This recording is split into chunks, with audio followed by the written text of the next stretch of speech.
Chandu champion. ಇದು 2024ರಲ್ಲಿ ಒಂದು biographical sports drama genre release ಆಗಿದ್ದು, ಕಬೀರ್ ಖಾನ್ ಅವರು ಡೈರೆಕ್ಟ್ ಮಾಡಿ ಕಾರ್ತಿಕ್ ಆರ್ಯನ್ ಹಾಗೂ ವಿಜಯ್ ರಾಜ್ ಅವರು ಲೀಡ್ ರೋಲ್ ಆಕ್ಟ್ ಮಾಡಿರ್ತಾರೆ. ಈ ಮೂವಿ ಪ್ಲಾಟ್ ಬಗ್ಗೆ ಹೇಳೋದಾದ್ರೆ, ಇದು 1972ರಲ್ಲಿ ಪ್ಯಾರಾ ಒಲಿಂಪಿಕ್ಸ್ ಅಲ್ಲಿ ಫ್ರೀ ಸ್ಟೈಲ್ ಸ್ವಿಮ್ಮಿಂಗ್ ಅಲ್ಲಿ ಗೋಲ್ಡ್ ಮೆಡಲ್ ಗೆದ್ದಂತ ಮುರಳೀಕಾಂತ್ ಪೇಟ್ಕರ್ ಅವರ ಒಂದು ಲೈಫ್ ಸ್ಟೋರಿ.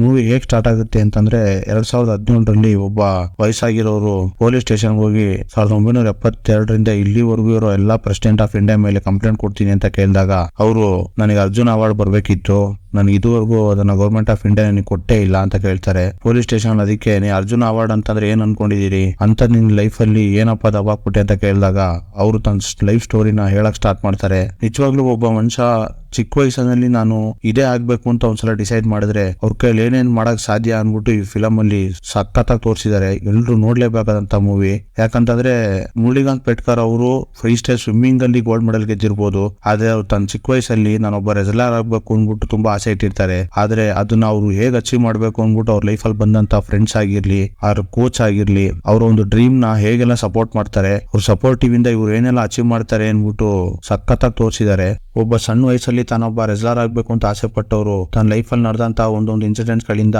ಅವ್ರ ಲೈಫ್ ಹೇಗ್ ಚೇಂಜ್ ಆಯ್ತು, ಅವ್ರು ಅನ್ಕೊಂಡಿದ್ದ ನಿಜವಾಗ್ಲೂ ಫೈನಲಿ ಅವ್ರು ಅಚೀವ್ ಮಾಡಿದ್ರ ಅನ್ನೋದೇ ಒಂದು ದೊಡ್ಡ ಕ್ವಶನ್ ಮಾರ್ಕ್. ಬಟ್ ಅದನ್ನ ತುಂಬಾ ಕ್ಲೀನ್ ಆಗಿ ಸ್ಕ್ರೀನ್ ಅಲ್ಲಿ ಪ್ಲೇಸ್ ಮಾಡಿದ್ದಾರೆ ಡೈರೆಕ್ಟರ್. ಈ ಡೈರೆಕ್ಟರ್ ಗೆ ಆಲ್ರೆಡಿ ಹೇಳೋ ತರ 83 ಅನ್ನೋ ಒಂದು ಮೂವಿನ ಡೈರೆಕ್ಟ್ ಮಾಡಿದ್ದಾರೆ. ಅದು ಕೂಡ ಬಯೋಗ್ರಾಫಿಕಲ್ ಸ್ಪೋರ್ಟ್ಸ್ ಡ್ರಾಮಾನೆ. ಸೇಮ್ ಅದೇ ಜಾನರ್ ಅಲ್ಲಿ ಇನ್ನೊಂದು ಮೂವಿ ತಗೊಂಡಿದ್ದಾರೆ ಕೈಯಲ್ಲಿ. ಇದ್ರಲ್ಲಿ ಅವ್ರು ಗೆದ್ರು ಅಂತಾನೆ ಹೇಳ್ಬೇಕು. ಯಾಕಂತಂದ್ರೆ ಅವ್ರ ವೇ ಆಫ್ ನರೇಷನ್ ಆಗಿರ್ಬೋದು, ಆ ಸ್ಕ್ರೀನ್ ಪ್ಲೇ ಆಗಿರ್ಬೋದು, ತುಂಬಾ ಚೆನ್ನಾಗಿ ಪ್ಲೇಸ್ ಮಾಡಿದ್ದಾರೆ. ನೋಡ್ತಾ ಇರ್ಬೇಕಾದ್ರೆ ನಮಗೆ ನಿಜವಾಗ್ಲೂ ಇದೆಲ್ಲ ಒಬ್ಬ ಮನುಷ್ಯನ ಕೈಲಿ ಮಾಡಕ್ ಸಾಧ್ಯನಾ ಅಂತ ಅನ್ಕೊಳಕ್ ಆಗದೇ ಇಲ್ಲ. ಯಾಕಂದ್ರೆ ಬಟ್ ಅದು ನಿಜವಾಗ್ಲೂ ಒಬ್ರು ಮಾಡಿದ್ದಾರೆ, ಅದನ್ನ ಅಚೀವ್ ಮಾಡಿದ್ದಾರೆ ಅಂತ ನಾವು ರಿಯಲೈಸ್ ಮಾಡ್ಬೇಕಾದ್ರೆ ನಮ್ಮ ಮೈಂಡ್ ಒಂದ್ ಸೆಕೆಂಡ್ ಸ್ಟನ್ ಆಗೋದಂತೂ ನಿಜ. ಬಟ್ ಈ ಮೂವಿ ನಿಜವಾಗ್ಲೂ ಒಂದು ಒಳ್ಳೆ ರೈಟ್ ಟೈಮ್ ಅಲ್ಲಿ ರಿಲೀಸ್ ಮಾಡಿದ್ದಾರೆ. ಯಾಕಂತಂದ್ರೆ ಇಲ್ಲಿ ಇರೋರು ಎಲ್ರಿಗೂ ಕೂಡ ಒಲಿಂಪಿಕ್ಸ್ ಬಗ್ಗೆ ಗೊತ್ತಿರುತ್ತೆ. ಪ್ಯಾರಾ ಒಲಿಂಪಿಕ್ಸ್ ಅಂದ್ರೆ ಏನು ಅಂತಾನೆ ತುಂಬಾ ಜನ ಗೊತ್ತಿರಲ್ಲ. ಅದ್ರಲ್ಲಿ ಒಬ್ರು ಗೋಲ್ಡ್ ಮೆಡಲ್ ಗೆದ್ದಿದ್ದಾರೆ, ಅವ್ರ ಬಗ್ಗೆ ಎಷ್ಟು ಜನ ಗೊತ್ತಿರುತ್ತೆ. ಇಲ್ಲಿ ಇವ್ರ ಲೈಫ್ ಸ್ಟೋರಿ ಬಗ್ಗೆ ಎಲ್ಲ ಕೇಳ್ತಾ ಇರ್ಬೇಕಾದ್ರೆ, ನೋಡ್ತಾ ಇರ್ಬೇಕಾದ್ರೆ ನಮ್ಮಲ್ಲೂ ಕೂಡ ಒಂದು ಮೋಟಿವೇಶನ್, ಒಂದು ಇನ್ಸ್ಪಿರೇಷನ್ ಕ್ರಿಯೇಟ್ ಆಗೋದಂತೂ ನಿಜ.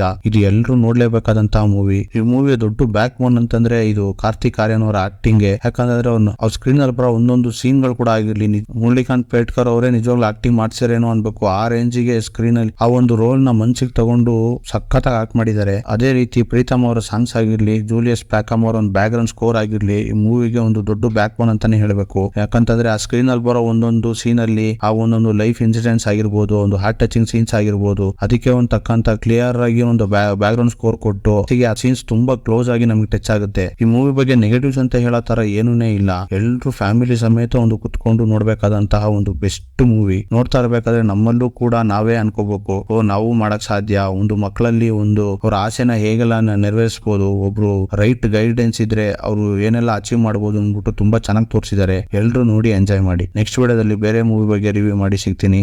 ಅಲ್ಲಿವರೆಗೂ ಬಾಯ್.